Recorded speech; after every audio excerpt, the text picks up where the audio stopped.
kemudian status kita itu menjadi Idul Fitri kan, perayaan kefitrahan kita. Kan Idul Fitri kan secara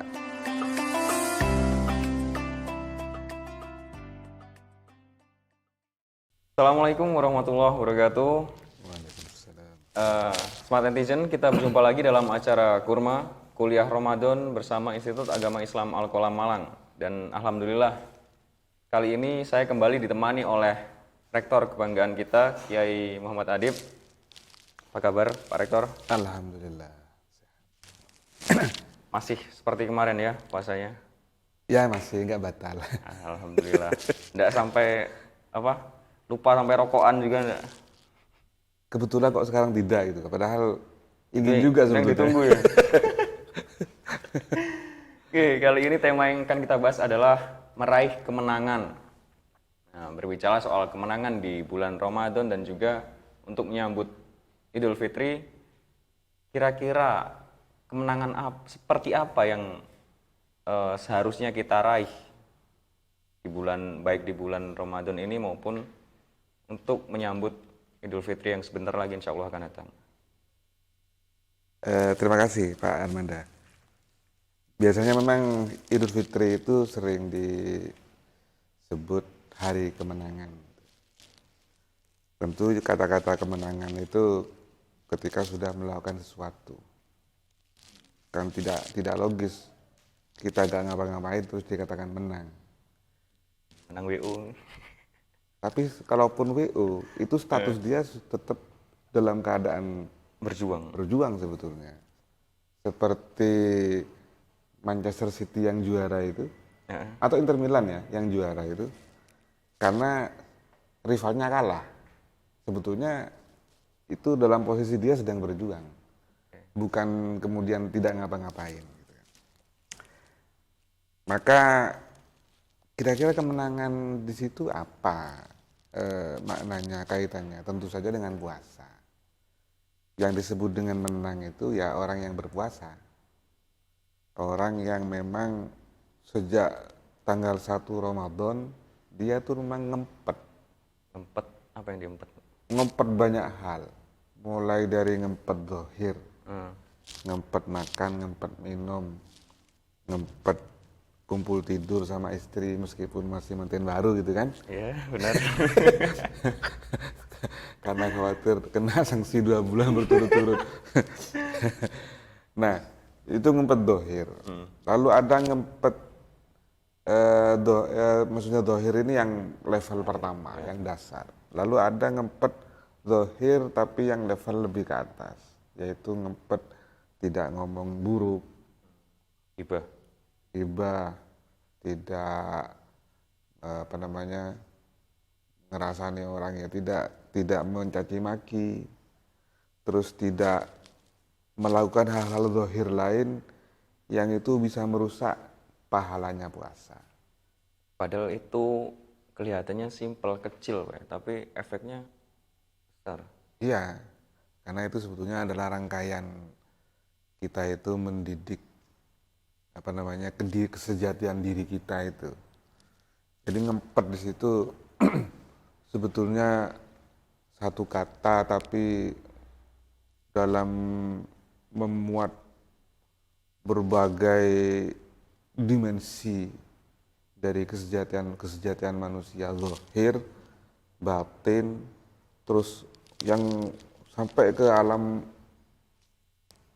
spiritual malakut gitu kan.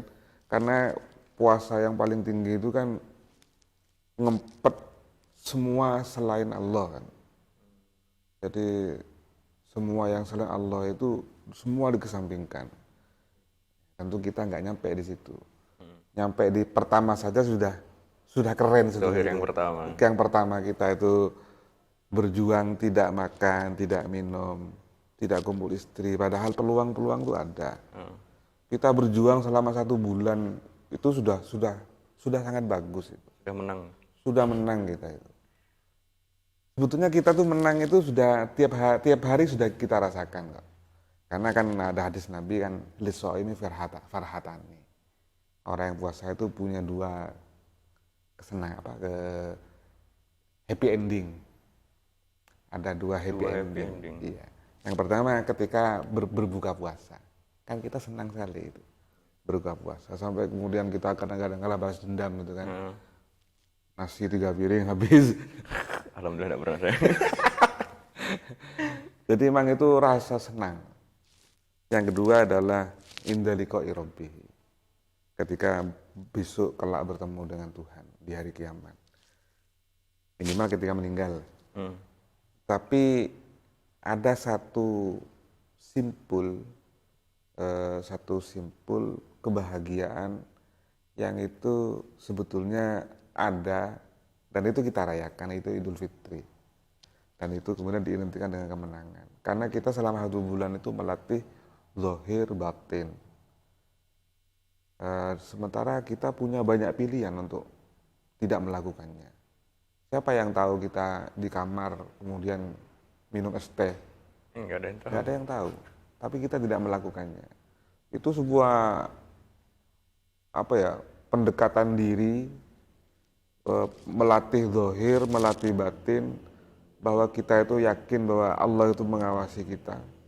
Lalu kita itu menjadi orang yang memang selalu merasa Allah itu mengawasi kita, dan kita itu merasa kita itu melihat Allah. Nah, itu kan sebuah puncak dari kesejatian diri manusia ketika merasakan dirinya itu melihat Allah dan Allah melihat kita. Iya. Dan itu pelatihannya itu yang paling penting itu ada salah satu yang penting itu di bulan puasa itu. Karena kita memang banyak pilihan-pilihan. Siapa yang akan negor Pak Armanda misalnya siang-siang cari losmen gitu kan sama nyonya. Siapa yang enggak ada. Bapak mertua enggak akan negor, enggak tahu.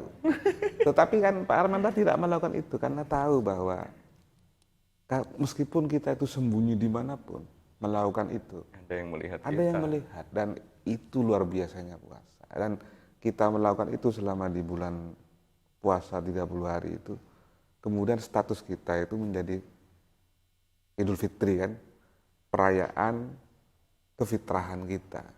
Kan Idul Fitri kan secara kebahasaan begitu kan, kita merayakan kefitrahan kita. Nah, kefitrahan kita itulah yang itu kita biasa sebut dengan hari kemenangan. Karena kefitrahan itu bukan karena ada Idul Fitri,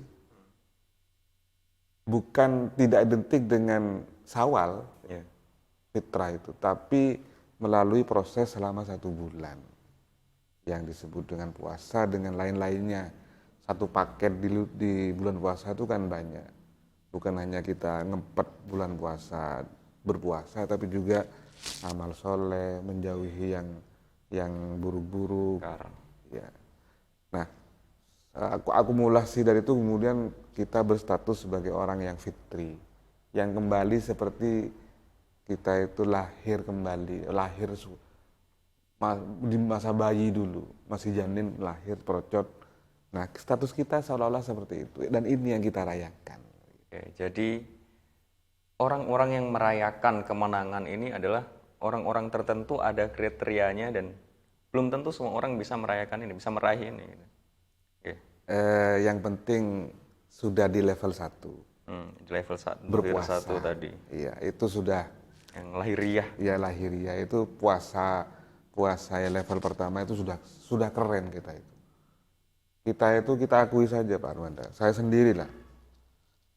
Adakah di 30 hari atau selama 1 bulan puasa ini ya, adakah di 1 hari di kemarin ini yang saya tidak ngerasani orang sama sekali di bulan puasa? Kan tidak bisa menjamin gitu. Ya, ada yang tahu. Terus kita kemudian adakah kita itu pada bulan ini tidak melihat hal-hal yang tidak pantas dilihat? Kan kita sendiri loh nggak bisa menjamin. Yeah. Jadi kita itu di level 1 saja. Kita ngempet, tidak makan, tidak minum, sementara pilihan warung terbuka, minuman tinggal dibeli, itu saja sudah sangat keren kita. Sudah sangat layak untuk merayakan kefitrahan kita di level pertama itu. Dicap sebagai orang yang menang. Dicap sebagai orang yang menang. Nah, yang agak kasihan kita itu kan orang yang tidak mengalami latihan-latihan itu di bulan Ramadan. Yang tidak kuat, kemudian mampir ke warung, atau mungkin memang tidak tergerak untuk berpuasa. Nah, orang-orang ini yang sebetulnya harus bukan kita musuhi, tetapi ya harus kita bagaimana cara mereka bisa bergerak untuk bisa berpuasa juga seperti kita. Jadi bukan kayak orang yang sibuk bersih-bersih rumah, ngecat rumah, pas ditanya ngapain? Buat lebaran, padahal dia nggak puasa. Iya. Sibuk menyiapkan lebaran, padahal perjuangan sebelum merayakan Idul Fitrinya tidak dilakukan. Iya, dan itu kita bersyukur kita sendiri tidak termasuk seperti itu. Ya Allah. Ya, Pak. Jadi tadi berbicara soal kemenangan di baik di bulan Ramadan maupun Idul Fitri, kan di dalam Islam juga ada istilah kemenangan yang benar-benar menang dalam berjuang, bertarung. Ya memang bertarung sih di perang Badar. Itu kan terjadi di kalau tidak salah tanggal 17 bulan Ramadan. Itu bisa diceritakan sedikit mengenai kemenangan yang benar-benar diraih secara bukan simbolis tapi memang benar-benar bertarung di bulan Ramadan itu. Dan menjadi motivasi kita juga bahwa di bulan yang mulia ini terdapat satu peristiwa penting yang terjadi waktu perjuangan Rasulullah SAW. Ya, memang perang Badar ada di bulan Ramadan dan itu luar biasa itu ya. Bahwa itu kan perang edisi pertama dalam sejarah sejarah kenabian. Dan itu pun komposisi kawan dan lawan, kaum muslimin dan musuh itu kan tidak berimbang sebetulnya. Tidak sebanding. Itu kalau diukur-ukur mungkin 1:3 atau lebih ya. Tapi memang waktu itu kaum muslimin ketika itu sudah terbentuk sebuah kesadaran kolektif bahwa ini satu-satunya momen. Kalau ini sampai kalah, habis. Nah, dari situ kemudian ada motivasi yang meluap-luap, yang melimpah-limpah kaum muslimin sehingga bisa memenangi pertempuran itu. Dan itu memang terjadi di bulan Ramadan. Tetapi kita harus tidak boleh lupa bahwa setelah perang Badar itu Nabi kan tetap bersabda bahwa ini jihad di perang Badar ini berat sekali. Yeah. Karena pertama jumlahnya tidak seimbang. Di bulan Ramadan gitu kan. Di saat energi kita itu energi kaum muslimin sebetulnya pas-pasan ya.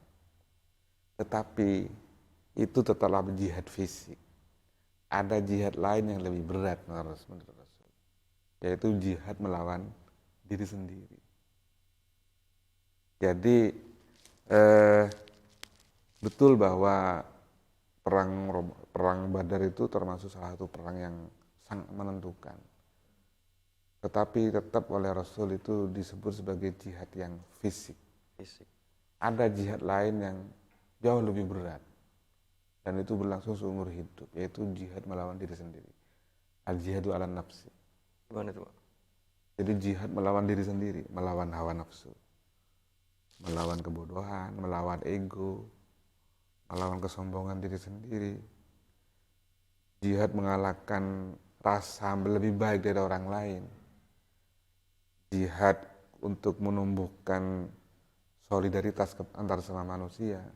Jihad misi perdamaian gitu. Dan itu kan jihad melawan ego semua itu. Dan itu jihad yang lebih tinggi, yang paling tinggi maksud saya. Nah, di puasa relevansinya di situ. Itu jihad melawan diri sendiri. Maka perang Badar itu pada saat itu memang ada dua aspek kemenangan memang.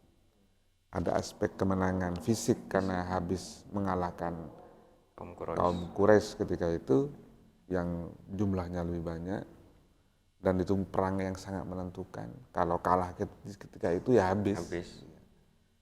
Nah, tetapi setelah perang itu Rasul tetap menggarisbawahi bahwa ada jihad lain yang lebih penting, yang lebih tinggi, yaitu jihad melawan hawa nafsu. Lawan diri sendiri. Al-jihadu ala nafsi. Dan itu ketika itu kan tetap berlangsung ibadah bulan puasa. Iya. Bulan Ramadan. Seperti itu. Maka kita untuk saat ini memahami perang Badar ketika itu, sejarah perang Badar di bulan puasa itu, kita memahami memang itu ada dua kemenangan. Kemenangan fisik karena habis pertempuran itu, tetapi juga ada kemenangan Idul Fitrinya itu. Dan itu yang relevan untuk kita, karena kita selama satu bulan penuh itu berjuang melawan diri sendiri.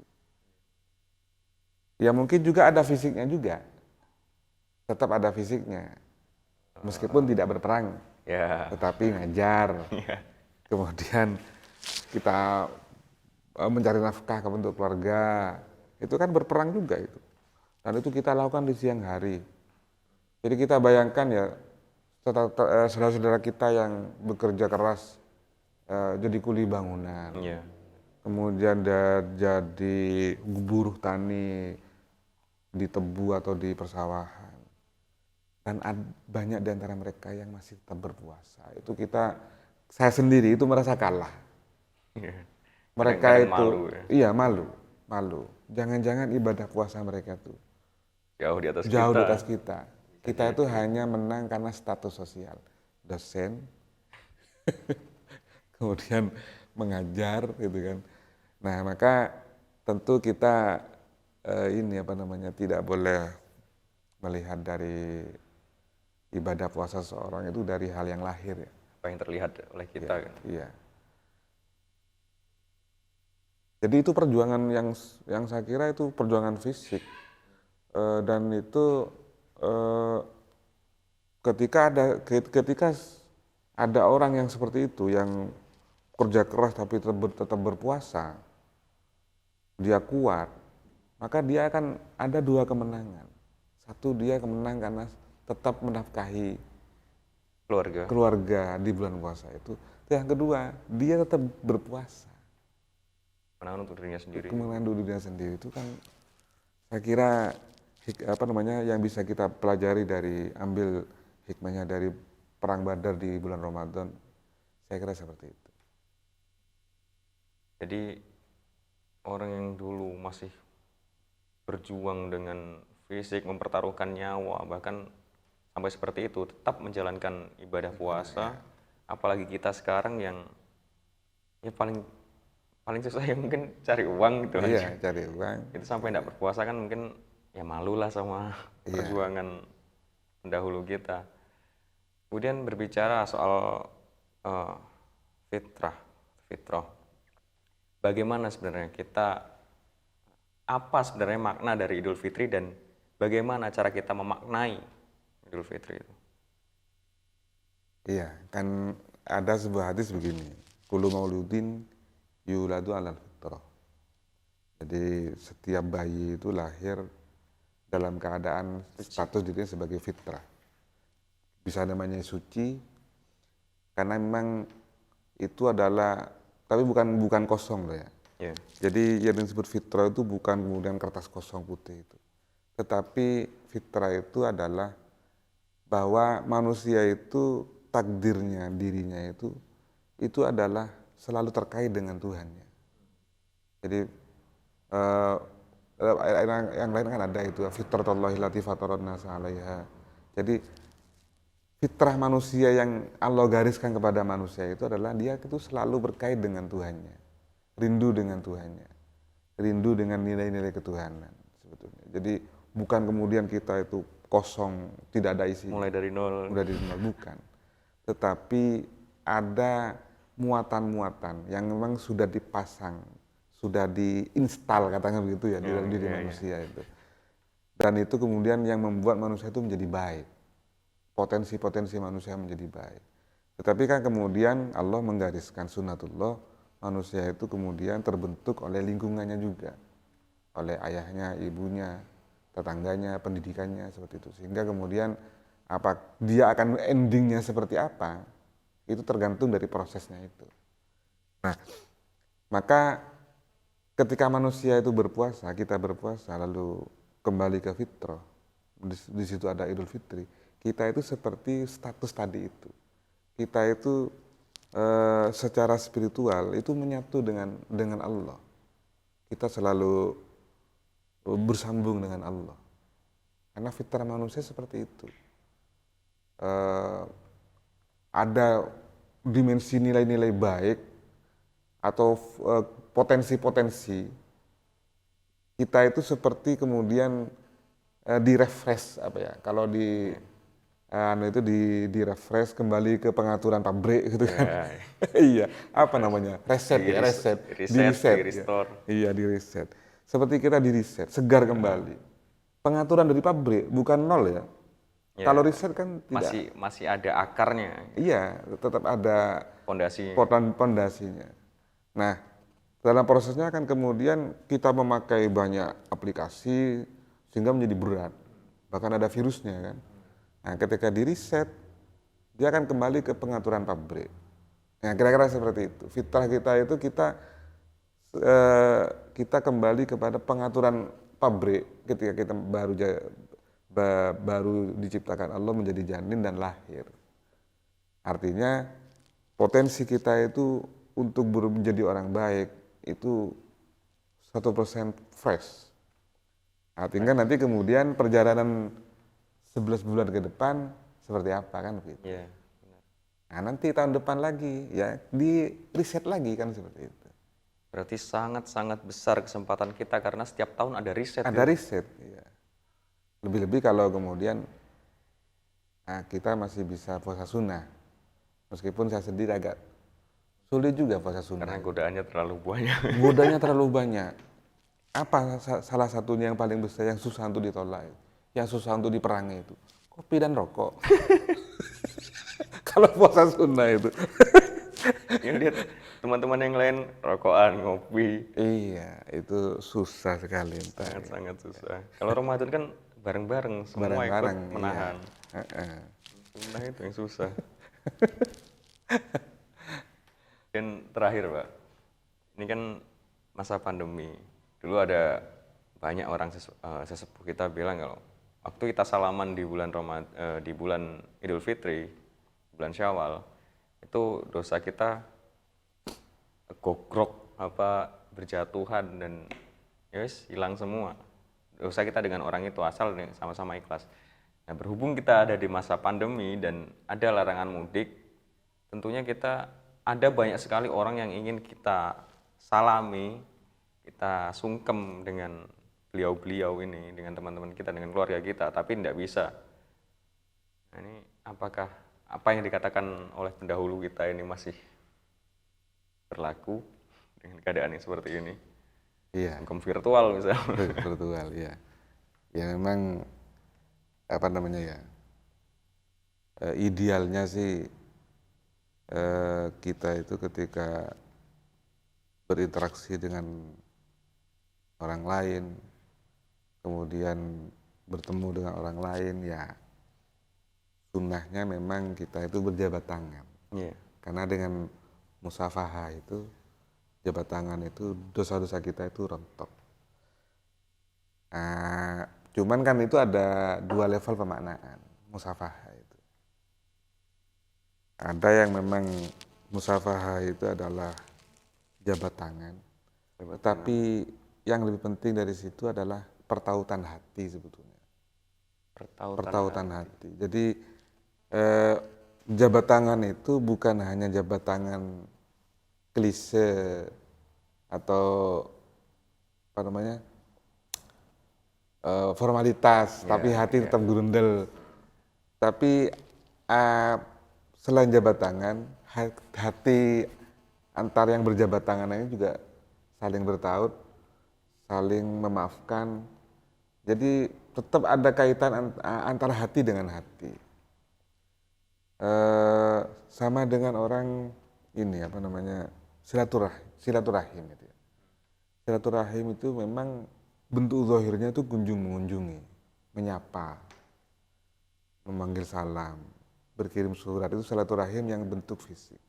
Tetapi ada bentuk yang non fisik silaturahim itu, yaitu persambungan hati, saling mendoakan di hati, diam-diam berdoa, gitu kan. Kemudian saling merindu, meskipun jauh tapi tetap perasaan kita itu selalu ingin bertemu, memaafkan. Dan level hati ini yang kemudian harus selalu ada di balik level zahir itu. Artinya kita percuma salaman oke, memang secara zahir itu bagus, bisa merontokkan dosa. Tetapi apa gunanya kalau kemudian di hati kita itu tetap rasa dengki itu tetap ada, kan tidak ada gunanya. Maka saya kira salaman virtual atau paling tidak sekarang kalau seperti ini ya, kayak kadang-kadang diganti seperti ini karena menghindari sentuhan ini telapak tangan. Saya kira itu bentuk zahir. Bentuk zahir itu kan bisa dipola seperti apa itu. Sesuai dengan kondisi, situasi, kondisi. Karena misalnya ya, kita mau salaman, orangnya baru saja menyentuh anjing yang masih basah. Nah, kita juga agak mikir-mikir itu. Kan lebih baik begini saja. Tapi hati kita kan tetap bersambung seperti itu. Atau dia punya penyakit kulit. Di tangannya itu penyakit kulit. Dan itu kita perkirakan menular. Apa kita akan tetap maksa musafahah? Salaman yuk, dosa kita biar rontok kan enggak ada. Tetaplah kita. Tapi yang penting hati kita. Jadi gini, mohon maaf, lahir batin gitu kan. Karena apa? Yang penting itu adalah selain zahir, salaman dan yang lain-lain, juga batin kita ini. Maka salaman virtual, berkirim WA sekarang mungkin karena belum bisa mudik, jenengan mungkin ke orang tuanya itu kan pakai video call gitu kan. Itu bentuk zahir. Tapi yang penting kan Pak Armanda dengan orang tua kan tetap bersambung batin. Benar. Dan itu yang paling penting, yang lebih penting. Dan yang membuat dosa, insya Allah kita yakin membuat dosa kita itu berguguran ketika video call. Minta maaf kepada orang tua karena belum bisa bertemu fisik. Itu statusnya sama dengan salaman tangan itu. Karena apa? Hati kita yang bersambung. Ini menarik. Jadi tidak perlu kita formalitas salaman secara fisik, tapi di hati tidak dikonfirmasi. Iya, nggak nyambung. Jadi yang penting apa yang ada di dalam hati dulu, yang kita perbaiki semuanya agar bisa kembali lagi ke fitrahnya. Dan masalah formalitas fisik jabat tangan itu bisa dinomorduakan. Jadi tidak ada masalah bagi teman-teman yang mungkin belum bisa bertemu dengan keluarga dan orang-orang tersayang di manapun berada. Jadi kita masih bisa tetap kembali ke fitrahnya dengan cara apa yang ada dalam hati ini kita konfirmasi dulu. Kita maafkan dari dalam hati, selanjutnya ya bisa dikesampingkan. Oke, mungkin sekian dulu kurma kita kali ini dan juga kurma kita pada tahun ini. Insya Allah ketemu lagi di kurma tahun depan atau di event-event yang akan diadakan oleh Institut Agama Islam Al-Qalam Malang. Terima kasih atas kesediaannya menyaksikan kurma kami. Saya ucapkan terima kasih juga kepada Pak Rektor karena sudah menemani kita pada kali ini. Kemudian saya, Armanda Prasetyan Pratama, selaku pembawa acara dan seluruh kru yang bertugas, mengucapkan mohon maaf bila ada kekurangan. Minal aidin wal faizin. Semoga perjuangan kita selama bulan Ramadan ini mendapatkan kemenangan yang kita cari-cari selama ini. Amin. Assalamualaikum warahmatullahi wabarakatuh. Waalaikumsalam.